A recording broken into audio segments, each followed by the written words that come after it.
Hello friends, how's you doing? This is motivational dost and welcome back to another video of class 12th physics. Yes students, तो हमने अभी chapter 1 हम लोगों का चल रहा है इलेक्ट्रिक चार्ज एंड फील्ड और लास्ट क्लास में हमने Coulomb's law on multiple charges के ऊपर टॉपिक हमने देखा था और 2 न्यूमेरिकल्स हमने किए थे उसमें, ठीक है। अब यार वो टॉपिक बहुत ही इंपॉर्टेंट है but the thing is that कि अभी कुछ सालों से अगर हम पूरा पेपर देखें जेईई नीट का तो डायरेक्टली सिर्फ कूलम्ब फोर्स और मल्टीपल चार्जेस से क्वेश्चन नहीं आते हैं। उसका कॉन्सेप्ट प्लस ये वाला जो कॉन्सेप्ट है इक्विलिब्रियम ऑफ चार्ज पार्टिकल, ये एड ऑन करके क्वेश्चंस बनते हैं, ठीक है। तो ये वाली क्लास और इससे अगली वाली क्लास, ये 2 क्लास बहुत ही इंपॉर्टेंट है, दोनों रिलेटेड रहेंगी। इक्विलिब्रियम ऑफ चार्ज पार्टिकल के ऊपर ये टॉपिक रहेगा, ये और अगली क्लास को अच्छे से समझना है क्योंकि इसी में ही आपका जो हमारा जो लास्ट टॉपिक था Coulomb's law on multiple charges, उसका कॉन्सेप्ट भी इसी से ही आपका साथ में रिलेटेड है, अच्छे से क्लियर हो जाएगा। समझ रहे हो बात को? तो स्टार्ट करते हैं आज का topic, that is equilibrium of charge particle. तो सबसे पहले बात करते हैं कि सर ये इक्विलिब्रियम क्या होता है। देखो इक्विलिब्रियम का मतलब कि आप इसको इस तरीके से समझो कि अगर आप मान लो किसी गिलास में पानी लिए, उसको आप उस गिलास को हिला देते हो तो उसके जितने भी पार्टिकल या वो जो पानी है वो हिलता रहेगा। थोड़ी देर बाद क्या होगा कि ना आपको वो जो पानी है वो एक लेवल पे आके रुक जाएगा। तो जब वो चीज रुक जाती है तो उस समय हम बोलेंगे कि that the water is in equilibrium.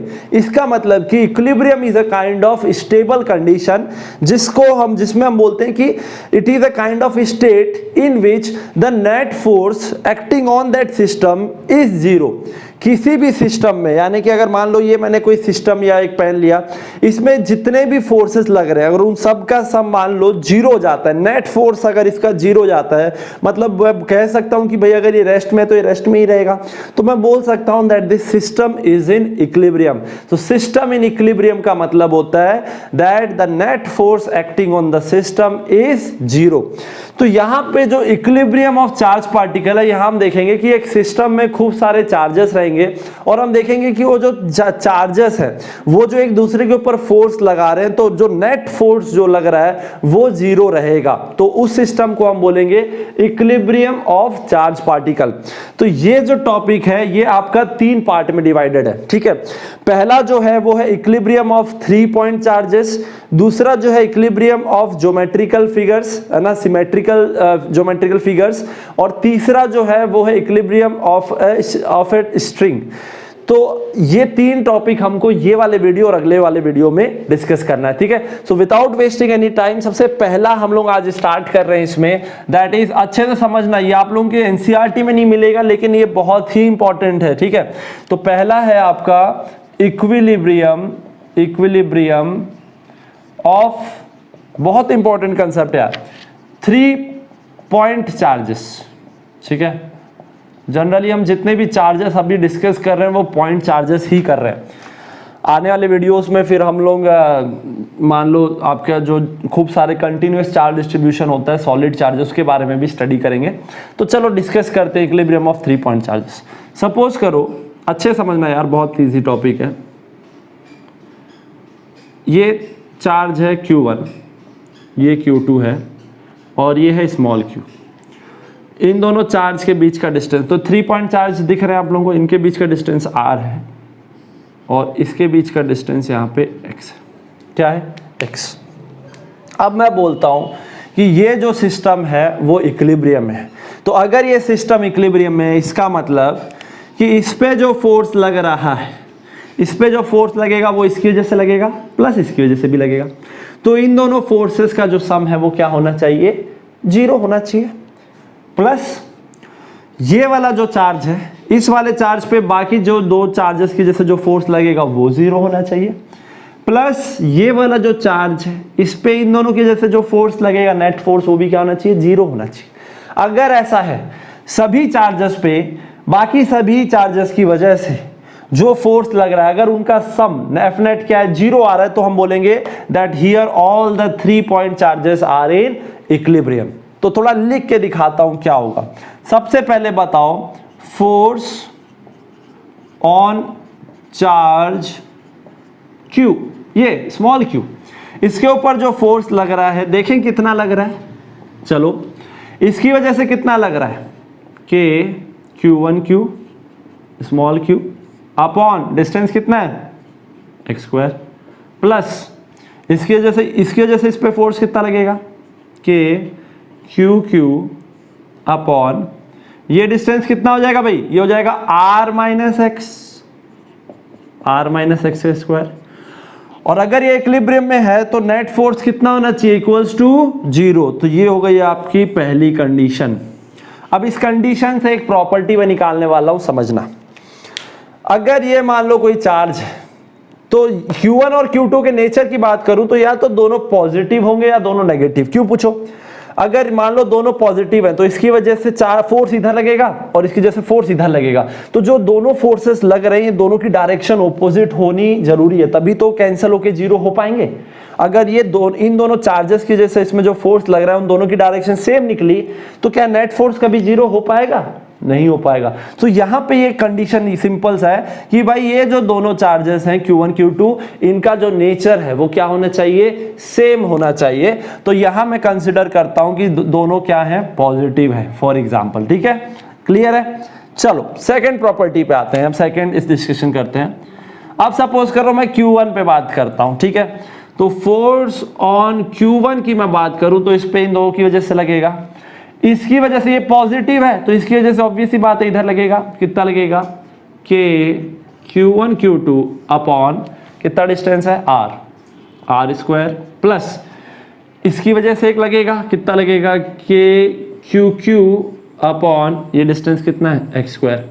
और इस पे भी कितना होना चाहिए, नेट फोर्स कितना होना चाहिए, अगर ये इक्विलिब्रियम में तो इसमें नेट फोर्स कितना होना चाहिए, 0 होना चाहिए, सिंपल सी बात। अब चलो इस वाले चार्ज का नेचर पता करते हैं, ठीक है। इस पे अगर इसकी वजह से देखें तो फोर्स इधर लग रहा है, तो इसकी वजह से देखें अगर मान लो तो अगर ये भी पॉजिटिव लेते हैं फॉर एग्जांपल तो इसकी वजह से भी फोर्स इधर लगेगा। तो यार ये दोनों फोर्सेस तो फिर इक्वल मतलब कि ऐड हो जाएंगे, तो ऐड होंगे तो कभी भी 0 तो नहीं होने वाला। इसका मतलब कि मेरे को ये वाले पे अगर अगर इस चार्ज की वजह से फोर्स इधर लग रहा है तो ये वाला चार्ज मुझे नेगेटिव लेना पड़ेगा, जस्ट ऑपोजिट नेचर का लेना पड़ेगा, ताकि इस पे इसकी वजह से जो फोर्स लगे वो किधर लगे, इधर लगे।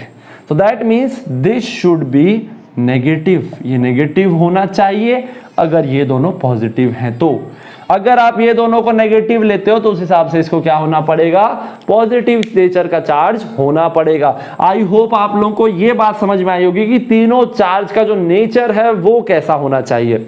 बाकी कंडीशन तो ये दो है, दो इक्वेशन मिल गई।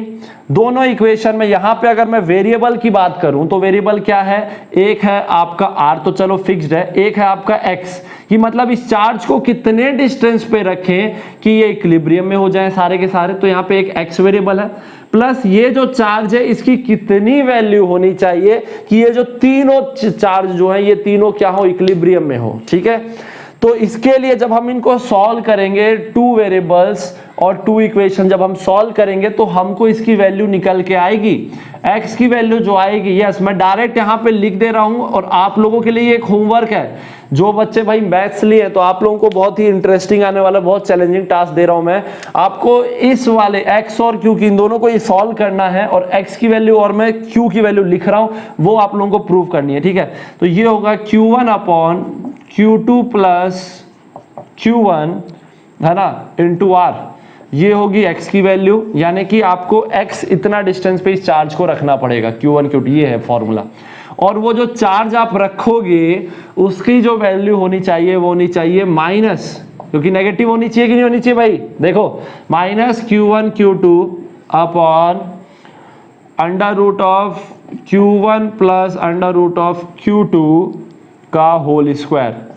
भाई ये डायरेक्ट फॉर्मूला है, इस डायरेक्ट फॉर्मूले को याद रख लेना, बहुत इंपॉर्टेंट है। और एक बार आप लोग डेरिवेशन करके ये दोनों फॉर्मूला निकाल भी सकते हो, क्योंकि इसके ऊपर क्वेश्चन आ जाता है। अभी की बात है, अभी एक क्वेश्चन करवा रहा हूँ, जेई का क्वेश्चन है, सेम क्वेश्चन नीट में भी आया हुआ है। तो किस टाइप का क्वेश्चन बनता है वो अभी अपन डिस्कस करेंगे। क्या ये बात क्लियर है, क्या ये दोनों रिलेशन आप लोगों को समझ में आ गया? ठीक है, ये तो कुछ भी नहीं था, बस फॉर्मूला डाला। क्या आपको नेचर का पता चला कि दोनों पॉजिटिव है, दोनों नेगेटिव कैसे होंगे? So I hope this is clear. ये दोनों फॉर्मूले लिख लो, ये वाले फॉर्मूले लिख लेना, और ये दोनों तो एक्सप्रेशन हो गया, ये आपको नोट्स में मिल जाएंगे। अब मैं आप लोगों को एक्चुअल इसका क्वेश्चन कैसा बनता है, एक लाइन में जब 3 चार्ज रखे होते हैं वो क्वेश्चन अपन करते हैं, ठीक है। तो चलो क्वेश्चन देखो, उससे अच्छे से समझ में आ जाएगा, ठीक है। ओके स्टूडेंट्स, आप लोगों के स्क्रीन में क्वेश्चन आ गया होगा, इसी साल का लेटेस्ट क्वेश्चन, और बहुत आसान क्वेश्चन है। देखो क्या बोल रहे हैं, 3 charge plus Q, small Q and plus Q R placed respectively at distance 0, d/2 and d from origin on the x axis. मतलब कि ये x एक्सिस है, ठीक है, और ये ओरिजिन ले लेता हूं मैं। तो ओरिजिन पे एक आपका कितना डिस्टेंस बोल रखा है, d/2 पे और एक d पे। इतने डिस्टेंस पे 3 चार्जेस रखे हुए हैं। यहाँ पे रखा है आपका प्लस क्यू, यहाँ पे है प्लस क्यू, और यहाँ पे है स्मॉल क्यू। देखो पिछले वाला जस्ट जो हमने थ्योरी पढ़ी उसी के जैसा है अरेंजमेंट। अब क्या बोल रहा है, if the net force experienced by plus Q, कोई अब यहाँ 2 है, कोई भी एक ले लो, मैं ये वाला ले लेता हूँ। If the net force experienced by plus Q placed at x equals to 0, हाँ तो यही वाला लेना पड़ेगा, is 0, then the value of Q is. यानी कि ये बोल रहा है कि ये वाला जो चार्ज है, इस पे जो नेट फोर्स, अब इस पे नेट फोर्स एक तो इसकी वजह से फोर्स लगेगा, एक इसकी वजह से लगेगा, तो इस पे जो नेट फोर्स है वो कितना है, 0 है। यानी कि ये वाला जो चार्ज है ये इक्विलिब्रियम में है, ठीक। तो आपको बताना है कि उस हिसाब से स्मॉल क्यू की क्या वैल्यू होनी चाहिए। तो आपको ऑप्शंस लिखे होंगे, प्लस q/4 हो तो देख लिया होगा आप लोगों ने। चलो सॉल्व करते हैं यार कि इस टाइप के क्वेश्चन को कैसे अपन अप्रोच लेना चाहिए। बहुत सिंपल है, इस वाले चार्ज के जैसे बहुत इजी क्वेश्चन आया हुआ है, ठीक है। देखो कैसे करेंगे, इस वाले चार्ज पे बाकी चार्जेस की जैसे देखते हैं फोर्स कितना लग रहा है, ठीक है। तो फोर्स ऑन क्यू, ठीक है, ड्यू टू स्मॉल क्यू, इसकी वजह से देख लेते हैं, पहले इस वाले की वजह से निकालते हैं। अब बताओ, ये पॉजिटिव है, ये पॉजिटिव है, ठीक है, तो कितना लगेगा, चलो देखते हैं कितना। यहाँ पे डायरेक्ट रिलेशन निकाल देते हैं। देखो मैं डायरेक्ट कर रहा हूँ, यहाँ पे फोर्स ऑन जो क्यू है वो इक्वल्स टू 0 दे रखा है क्वेश्चन में, क्लियर है। ये बोल रहा है ना कि force on this plus Q कितना है, नेट फोर्स 0 है। चलो देखते हैं इस पे कितना फोर्स लग रहा है, इसकी वजह से कितना लगेगा, ये लगेगा क्यू अपॉन, ये डिस्टेंस कितना है यार, ये है d/2 है ना, ये d/2 ही होगा ना, तो ये हो गया आपका d/2 का स्क्वायर, प्लस इसकी वजह से जो फोर्स लगेगा वो कितना लगेगा, क्यू अपॉन, ये डिस्टेंस कितना हो जाएगा यहाँ से यहाँ तक। देखा एकदम सिंपल है, लास्ट वाला एकदम उसी के जैसा सॉल्यूशन जैसा है, d², और ये हो गया आपका इक्वल्स टू 0 है ना, ये नेट फोर्स हो गया और ये इक्वल्स टू 0 हो गया, बहुत ईजी है। अब देखो यहाँ से कुछ कॉमन आ रहा है, KQ कॉमन आ रहा है, KQ कॉमन ले लो, ये भाई 2 मिनट में क्वेश्चन बनता है। अपॉन Q बचा, Q अपॉन ये हो गया d²/4, 4 ऊपर चला गया तो 4Q/d² हो गया, प्लस KQ बाहर आ गया है, कितना बचा इधर, Q/d²। क्या ये बात क्लियर है, इक्वल्स टू 0। नीचे से आप d² भी कॉमन ले सकते हो, तो अगर आप d² कॉमन लोगे तो मैं यहाँ मिटा के 1 लिख दूं, यहाँ भी मैं मिटा के 1 लिख देता हूँ, और ये नीचे d² इधर कॉमन आ गया, ये d² पूरा का पूरा उधर जाएगा, 0 हो गया। तो अल्टीमेटली क्या बचा, 4Q + Q इक्वल्स टू 0। तो Q की वैल्यू निकालनी थी, तो Q की वैल्यू क्या आ जाएगा, उधर जाएगा -Q, और ये नीचे आ जाएगा -Q/4। ये निकल गया भाई हमारी चार्ज की वैल्यू। इसका मतलब ये जो चार्ज है इसकी वैल्यू कितनी होनी चाहिए, इसकी वैल्यू होनी चाहिए -Q/4। क्या ये क्लियर है, ठीक है, ठीक है। तो आपका जो स्मॉल q है इसकी वैल्यू कितनी होनी चाहिए, -Q/4। ऑप्शन देख लो यार, ऑप्शन हो गया आपका डी आपका हो गया। तो देखा ये क्वेश्चन आपका इस साल 2019 का क्वेश्चन आया हुआ था, कितना आसान क्वेश्चन था, मतलब बच्चे इस क्वेश्चन को मेरे हिसाब से 1 या 2 मिनट के अंदर बना देते। ओके स्टूडेंट्स, तो आज हम लोगों ने इक्विलिब्रियम ऑफ चार्ज पार्टिकल में 3 केस हैं, उसका एक केस हमने डिस्कस किया है। अगली क्लास में हम लोग देखेंगे इक्विलिब्रियम इन आपका सिमेट्रिकल ज्योमेट्रिकल बॉडीज, बहुत ही इंपॉर्टेंट है। फिर उसके बाद एक आपका जो है स्ट्रिंग वाला एक केस है, 2 केस और है, उसके बारे में करेंगे, उसके कुछ क्वेश्चन डिस्कस करेंगे, तो बहुत ही इंपॉर्टेंट है। तो आने वाले 1-2 क्लास और जो है उसको अच्छे से समझना, उससे आपका इक्विलिब्रियम का क्वेश्चन कंसेप्ट समझ में आ जाएगा। और इससे यार क्वेश्चन 1 या 2 हमेशा आता ही है, एक क्वेश्चन तो बनता ही है यार, बन सकता है।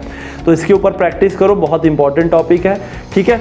तो मिलते हैं फिर अगले वीडियो में। आई होप आज की क्लास आप लोग को अच्छी लगी होगी, बाकी अगले वीडियो में डिस्कस करते हैं, अगली क्लास और अच्छी होने वाली है, ठीक है। तो that's all for now, see you motivational दोस्त in the next video. Till then stay motivated and take care.